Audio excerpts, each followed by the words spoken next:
Tak tertolong, balas aksi biadab KKB. TNI dan warga Papua tewaskan KKB tanpa sisa. Melansir dari Suara Denpasar beredar kabar TNI dan warga Papua tewaskan komplotan kelompok kriminal bersenjata alias KKB tanpa sisa sebagai bentuk balasan. Kabar tersebut disebarkan oleh kanal YouTube Jagat Nusantara pada Kamis, tanggal 13 Juli tahun 2023 melalui video berdurasi 8 menit 25 detik. Video itu sudah ditonton 12.000 kali setelah 1 hari diunggah dan tersebar dengan judul, "Tak Tertolong. Balas aksi biadab KKB. TNI dan warga Papua tewaskan komplotan KKB tanpa sisa." Dilansir Suara Denpasar pada Jumat, tanggal 14 Juli tahun 2023. Lantas benarkah kabar tersebut? Berikut ini hasil penelusuran cek faktanya terkait berita tersebut. Pasukan TNI meninggal dunia di pedalaman Papua, ucapnya. Akan tetapi hingga akhir video tidak ditunjukkan bukti TNI dan warga Papua melakukan aksi balas dendam hingga tewaskan komplotan KKB tanpa sisa. Video itu juga menayangkan video tanpa suara. Terlihat dalam video itu sosok Laksamana Muda, Julius Wijoyono, Kapten TNI. Setelah ditelusuri, faktanya konteks dari video aslinya itu adalah berita ditemukannya salah satu prajurit TNI bernama Pratu F yang sempat dinyatakan hilang dan kemudian ditemukan dalam keadaan meninggal dunia dalam perjuangannya mengatasi penyerangan OPM, Organisasi Papua Merdeka. Pantas KKB OPM ditolak warga asli Papua. Ternyata Egyanus Kogoyaces, teman makan teman. Melansir dari tribunmanado.co.id, pantas kelompok kriminal bersenjata atau KKB Papua ditolak tegas oleh warga asli Papua. Ternyata nasib warga asli Papua miris. Tak jauh beda dengan anggota TNI Polri yang gugur. Orang asli Papua juga ikut menjadi korban. Bak peribahasa, teman makan teman, KKB Papua ternyata membunuh orang asli Papua. Penolakan tersebut diungkapkan oleh beberapa organisasi pemuda dan masyarakat yang tergabung dalam Komponen Masyarakat Papua (KMP) di Kota Jayapura. KMP menyatakan menolak tegas kehadiran Organisasi Papua Merdeka (OPM). OPM yang dianggap sebagai KKB Papua dinilai telah meresahkan warga di Papua.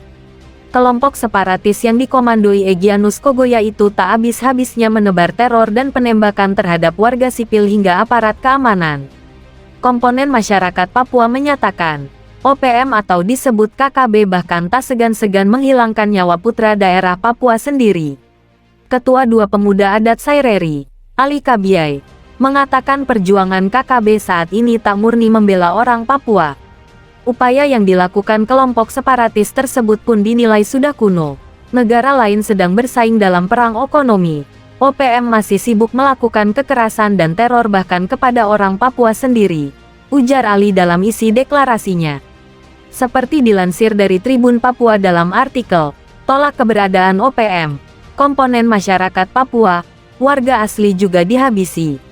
Selain Ali Kabiai, deklarasi juga diikuti sejumlah tokoh pemuda Papua, di antaranya Ketua Barisan Merah Putih Provinsi Papua, Max Abner Ohi, Ketua GERCIN Rudi Samori, dan beberapa tokoh muda Papua lainnya. Sebelum membacakan deklarasi menolak OPM, mereka juga menggelar diskusi sejarah integrasi Papua dalam Bingkai Negara Kesatuan Republik Indonesia (NKRI). Saya punya banyak teman anak asli Papua yang saat ini sedang hidup di luar negeri. Mereka di sana sudah tidak mau sibuk lagi dalam kegiatan kemerdekaan Papua. Karena mereka merasa telah merdeka sebagai pribadi masing-masing dan sedang menikmati hidup serta mencoba bersaing dalam perang ekonomi, ujar Ali.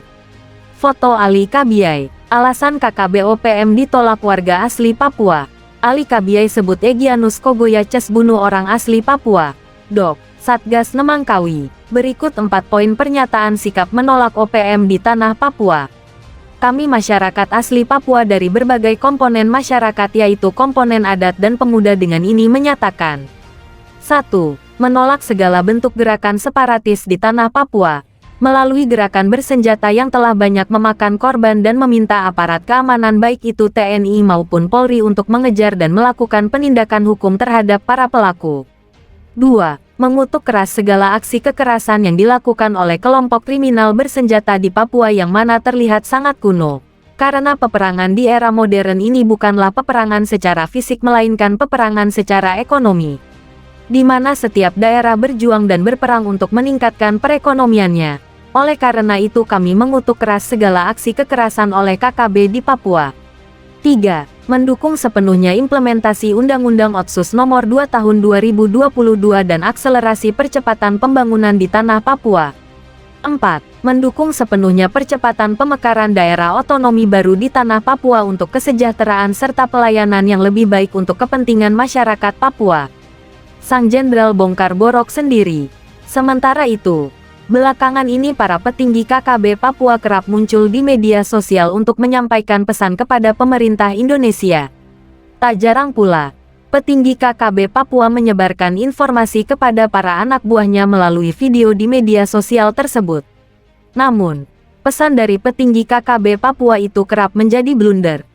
Pasalnya, melalui pesan-pesan itu petinggi KKB Papua secara tak langsung malah memberikan informasi penting kepada TNI Polri. Salah satunya seperti yang dilakukan Jenderal KKB Papua ini. Niat ingin memberi analisis usai dilantik, Jenderal baru KKB Papua itu malah membongkar borok anak buahnya sendiri. Semua bermula ketika KKB Papua bergerak cepat mengganti Alex Ruyaweri Yesi Makabori. Jenderal Bintang 3 KKB Papua itu sudah insaf dan telah kembali ke pangkuan NKRI. Petinggi TPN-OPM langsung mengangkat Okto Jemi Magai menjadi Kepala Staf Angkatan Darat Kasat. Video pelantikan Okto Jemi Magai baru-baru ini viral di media sosial. Pelantikan disaksikan pejabat TPN-OPM dan Panglima Perang KKB Papua. Okto Jemi Magai mengenakan pakaian seragam TPN-OPM berwarna hijau-hijau. Dia dilantik oleh Panglima Tertinggi TPN-PB, OPM, Damianus Magayogi. Tidak disebutkan lokasi pelantikan, namun diduga di Dokoge Paniai.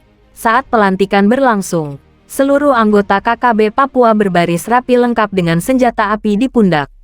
Pada kesempatan itu, Panglima Tertinggi TPN-OPM Damianus Magayogi berikrar terus berperang hingga Papua merdeka. Usai dilantik, Kasat Okto Jemi Magai menyampaikan hasil analisanya.